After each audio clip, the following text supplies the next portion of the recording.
10वीं विज्ञान एक पहला पाठ गुरुत्वाकर्षण से हम शुरुआत करेंगे अपने विज्ञान विषय के अध्ययन की।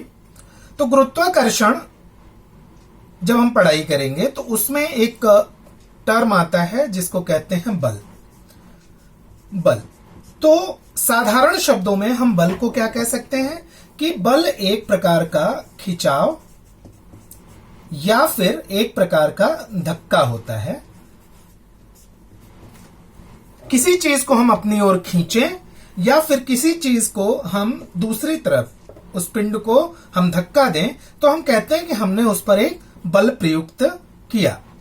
बल को हमने पिछली कक्षाओं में पढ़ा था कि न्यूटन के नियम में कि बल बराबर क्या होता है, द्रव्यमान गुणे त्वरण। यहां पर बल और उस पर उसके द्वारा पिंड पर पड़ने वाले प्रभाव के बारे में पहले हम जानेंगे, उसके बाद हम गुरुत्वाकर्षण विषय पर आएंगे। तो बल प्रयुक्त करने पर पिंड में कितने प्रकार के परिवर्तन होते हैं। अगर हम बल प्रयुक्त कर रहे हैं तो पिंड में कौन कौन से परिवर्तन हो सकते हैं।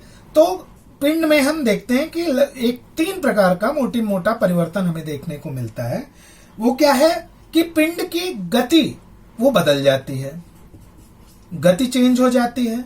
दूसरा, पिंड का जो गति की दिशा है, पिंड के गति की दिशा वो बदल जाती है और पिंड का आकार बदल जाता है। पिंड की गति की दिशा बदल जाती है और पिंड का आकार बदल जाता है। इनमें से 2 एक साथ हो सकते हैं या फिर तीनों एक साथ प्रयुक्त हो सकते हैं। दूसरा प्रश्न जो विचारणीय है, जो आपके पुस्तक में दे रखा है कि बल के कितने प्रकार आपको मालूम है, आपको कितने प्रकार ज्ञात है। तो आपको चूंकि 9वीं कक्षा में आपने अध्ययन किया था तो बहुत सारे बल के प्रकार आपको मालूम होंगे, जैसे चुंबकीय बल, गुरुत्वीय बल, नाभिकीय बल, ये सारी चीजें हम जानते थे। जो मसल्स जो होता है, फोर्स है, तो बहुत सारे तरह के बलों के बारे में हम जानकारी 9वीं कक्षा में प्राप्त कर चुके हैं। तो गुरुत्वाकर्षण बल, अब आता है गुरुत्वाकर्षण बल। तो बहुत सारे बच्चों के दिमाग में ये चीजें चलती हैं कि गुरुत्वाकर्षण बल पृथ्वी द्वारा लगाया गया किसी पिंड पर लगाया गया बल है, किंतु जो ये गुरुत्वाकर्षण बल है, ये बल किसी भी 2 पिंडों के बीच में, न सिर्फ पृथ्वी और दूसरी पिंड, अन्यथा किसी भी 2 पिंडों के ऊपर प्रयुक्त किया हुआ बल जो होता है वो गुरुत्वाकर्षण बल होता है। तो गुरुत्वाकर्षण के बारे में कैसे खोज हुई, क्या खोज हुई, इसके बारे में एक कहानी है कि सर आइजैक न्यूटन वो किसी बात पे अपने घर से बाहर गए नाराज होकर के और एक सेब के पेड़ के नीचे वो लेट गए। उन्होंने सेब को नीचे गिरता देखा, एक सेब नीचे गिरता देखा, दूसरा सेब नीचे गिरता देखा। तो उनके दिमाग में एक कुतूहल हुआ कि आखिर जब ये सेब जो है वो गिरता है तो वो जमीन पे ही क्यों गिरता है, वो ऊपर की ओर क्यों नहीं चला जाता, वो तिरछा क्यों नहीं गिरता। इस पर उन्होंने बहुत सालों तक बहुत अध्ययन किया और बाद में यह इस निष्कर्ष पे निकले कि पिंड किसी भी दूसरे पिंड को अपने केंद्र की ओर आकर्षित करती है और जो ये आकर्षण बल की दिशा होती है वो पृथ्वी के क्षैतिज के लंबवत होती है। अब आप ये समझ लीजिए ये पृथ्वी है, तो कोई भी पिंड पृथ्वी पर अगर गिरेगा तो जो पृथ्वी जो बल खींचती है वो अपने लंबवत खींचती है, अपने लंबवत बल प्रयुक्त करती है। तो अगर ये पिंड पृथ्वी पर गिर रहा है तो वो लंबवत पृथ्वी पे गिरता है, न कि तिरछा या क्षैतिज वो गिरेगा। तो इसके अध्ययन के परिणाम स्वरूप बहुत सारे खोजें न्यूटन ने की और उन्होंने ये बताया कि न सिर्फ सेब बल्कि किसी भी पिंड के लिए अगर कोई पिंड स्वतंत्र रूप से पृथ्वी पर गिरता है तो पृथ्वी के क्षैतिज के लंबवत ही गिरता है, वह तिरछे में या फिर वह पृथ्वी के दिशा के समानांतर वो नहीं गिरता। अब बल और गति में क्या रिलेशन है। तो बल और गति का रिलेशन हमने पिछली कक्षा यानी 9वीं कक्षा में पढ़ा था। तो बल के द्वारा गति विषयक 3 नियम हमने पिछली कक्षा में पढ़े थे। 3 नियम वो कौन कौन से थे? तो न्यूटन के गति विषयक पहला नियम, न्यूटन का गति विषयक पहला नियम जिसको जड़त्व का नियम कहते हैं। तो जड़त्व का नियम क्या कहलाता है? जड़त्व का नियम कहता है कि कोई पिंड अगर अपने स्थिर अवस्था में है या फिर गतिशील अवस्था में है, कोई भी पिंड अगर स्थिर अवस्था में है तो वह अपनी स्थिर अवस्था में ही रहेगी, या फिर गतिशील अवस्था में है तो फिर वो गतिशील अवस्था में ही रहेगी जब तक कि उस पर कोई बाह्य बल प्रयुक्त न किया जाए। जब बाह्य बल उसको प्रयुक्त करते हैं तो वह उसको संतुलित करने का काम करती है। फिर आता है न्यूटन का गति विषयक दूसरा नियम। न्यूटन के गति विषयक दूसरे नियम को कहते हैं संवेग परिवर्तन का नियम। तो संवेग परिवर्तन की दर उस पिंड पर आरोपित संतुलित बल के समानुपाती होता है। जो पिंड का जो संवेग परिवर्तन की जो दर होती है वह उस पर आरोपित असंतुलित बल के समानुपाती, और संवेग में होने वाला परिवर्तन जो होता है वो बल की दिशा में होता है। और न्यूटन का जो गति विषयक तीसरा नियम है, न्यूटन का गति विषयक तीसरा नियम क्या कहता है? ये तीसरा नियम ये क्रिया और प्रतिक्रिया का नियम है। न्यूटन का गति विषयक तीसरा नियम क्रिया और प्रतिक्रिया का नियम है। यह 9वीं कक्षा में आपने पढ़ा था। तो क्रिया और प्रतिक्रिया का नियम क्या कहता है कि प्रत्येक क्रिया बल के समान और विपरीत परिणाम वाले प्रतिक्रिया बल का अस्तित्व होता है। मतलब हर क्रिया के विपरीत उसके समान एक प्रतिक्रिया बल भी होता है। तो 3 नियम इस प्रकार हमने न्यूटन के गति विषयक के 3 नियम की जानकारी हमने आपको दी। अब आते हैं हम कि वृत्ताकार गति क्या होती है। वृत्ताकार गति किसे कहते हैं? तो वृत्ताकार गति के लिए हम एक रस्सी लेते हैं और उसमें हम पत्थर बांध देते हैं, और उस रस्सी को अगर हम घुमाते हैं तो वह जहां पे हम पकड़े हैं उस केंद्र के चारों ओर रस्सी एक वृत्त में घूमती है।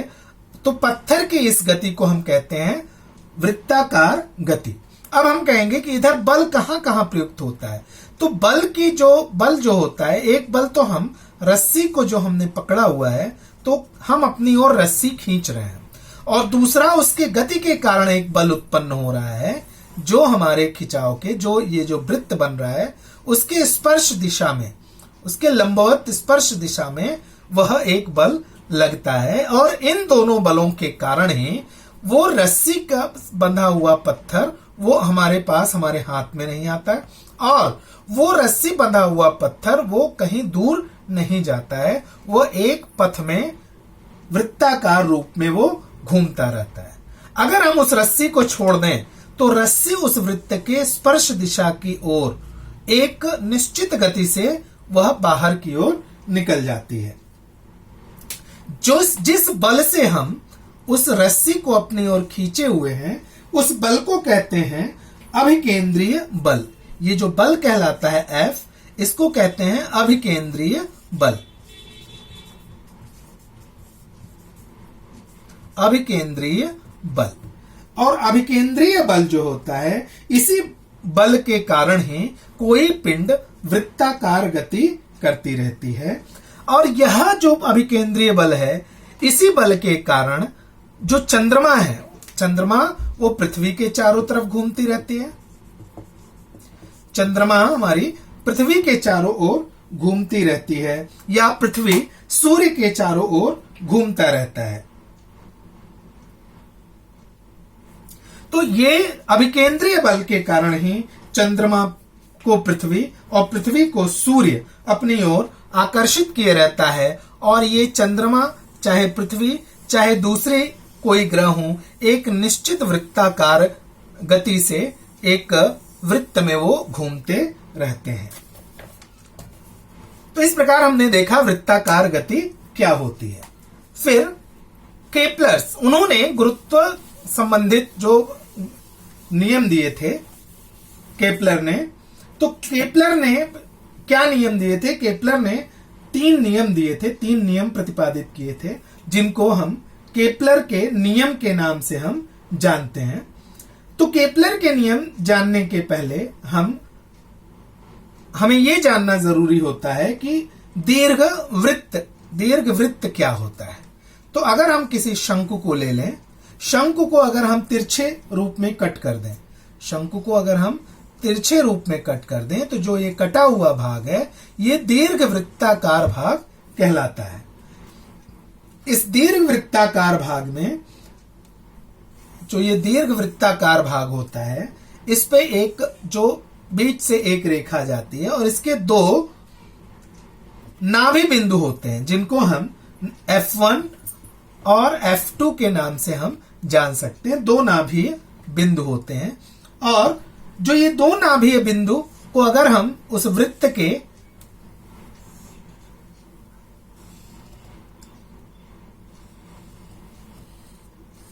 परिमिति से, वृत्त के परिमिति से अगर हम उसको जोड़ें, तो हम देखते हैं, अगर इसको हम एक नाम दे दें A, B, C और D, तो ये AB plus BC equals to AD plus DC।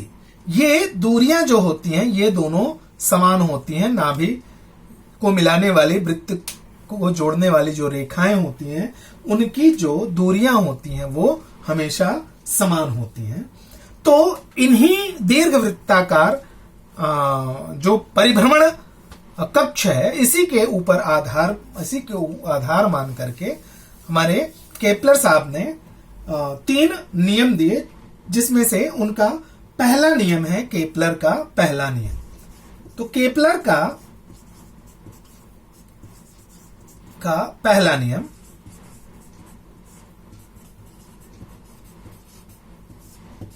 Kepler का पहला नियम क्या कहता है कि किसी भी ग्रह की कक्षा दीर्घवृत्ताकार होती है और सूर्य उस कक्षा के एक नाभि पर स्थित होता है। केपलर का पहला नियम क्या कहता है कि ग्रह की, किसी भी ग्रह की, सूर्य के चारों तरफ कोई भी ग्रह है, वो सूर्य के चारों तरफ जो परिभ्रमण कर रहा है, तो उसकी जो कक्षा होती है एक दीर्घवृत्ताकार कक्षा होती है और सूर्य उसके एक नाभि पर स्थित होता है। सूर्य जो है उसके एक नाभि पर स्थित होता है। पहला नियम, इसको केपलर का पहला नियम कहते हैं। तो अगर हम देखें तो ये कोई ग्रह, अगर मान लीजिए पृथ्वी है, तो सूर्य, यहां पे सूर्य हम मान सकते हैं, या यहां पे हम सूर्य को मान सकते हैं कि सूर्य उसकी एक नाभि पर स्थित होता है। दूसरा नियम कहता है, केपलर का दूसरा नियम, कि सूर्य को ग्रह से मिलाने वाली जो रेखा होती है वो समान समयावधि में समान क्षेत्रफल व्याप्त करती है। अगर कोई ग्रह, माना ये A है और ये B है, कोई ग्रह A से B बिंदु तक आता है, तो A से सूर्य को मिलाने वाली जो रेखा है, तो जो क्षेत्रफल इस ग्रह ने तय किया है किसी समान समय में, और एक दूसरा अगर हम देखें, एक D और C ये है, तो ये जो समान समय में अगर हम इनके क्षेत्रफल, सूर्य से मिलाने वाली जो रेखा बनाती हैं, जैसे OD OC के बीच का जो क्षेत्रफल होता है, OA और OB के बीच का जो क्षेत्रफल होता है, ये समान होता है। तो दूसरा नियम क्या कहता है? दूसरा नियम क्या कहता है कि सूर्य को ग्रह से मिलाने वाली रेखा समान समयावधि में समान क्षेत्रफल व्याप्त करती है। सूर्य को ग्रह से मिलाने वाली रेखा समान समयावधि में समान क्षेत्रफल व्याप्त करती है। तो यहां पे अगर हम इसको 1 नंबर का अगर क्षेत्रफल मान लें, इसको 2 नंबर का क्षेत्रफल, तो 1 नंबर का क्षेत्रफल 2 नंबर के क्षेत्रफल के बराबर होता है। केपलर का तीसरा नियम,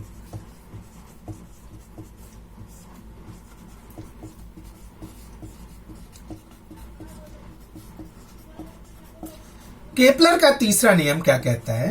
केपलर का तीसरा नियम कहता है कि सूर्य की परिक्रमा करने वाले ग्रह का जो आवर्तकाल होता है, आवर्तकाल मतलब कि वह एक चक्कर लगाने में जितना उसको समय लगता है। तो सूर्य की परिक्रमा करने वाले ग्रह का आवर्तकाल का वर्ग सूर्य से उस ग्रह की औसत दूरी के घन के समानुपाती होता है। तो जो सूर्य समझ लीजिए ये आपका सूर्य है और ये ग्रह है। तो ग्रह एक पूरा चक्कर लगाने में अगर उसको t समय लगता है, किसी भी ग्रह को सूर्य का एक पूरा चक्कर लगाने में t समय लगता है, तो उसके जो आवर्तकाल का वर्ग है t स्क्वायर, ये समानुपाती होता है उस ग्रह से सूर्य की जो औसत दूरी। अगर हम उस औसत दूरी को r मान लें तो t स्क्वायर समानुपाती r क्यूब। तो सूर्य की परिक्रमा करने वाले ग्रह का आवर्तकाल का वर्ग उनके औसत दूरी के घन के समानुपाती होता है। अगर हम ये कांस्टेंट हटाएंगे तो t स्क्वायर इक्वस टू के आर क्यूब, इसका मतलब t स्क्वायर r नीचे आ जाएगा अपान r क्यूब इक्वस टू के। मतलब कि सूर्य की परिक्रमा करने वाले ग्रह के आवर्तकाल का वर्ग और सूर्य को उस ग्रह से की जो औसत दूरी होती है वो हमेशा एक नियतांक होती है।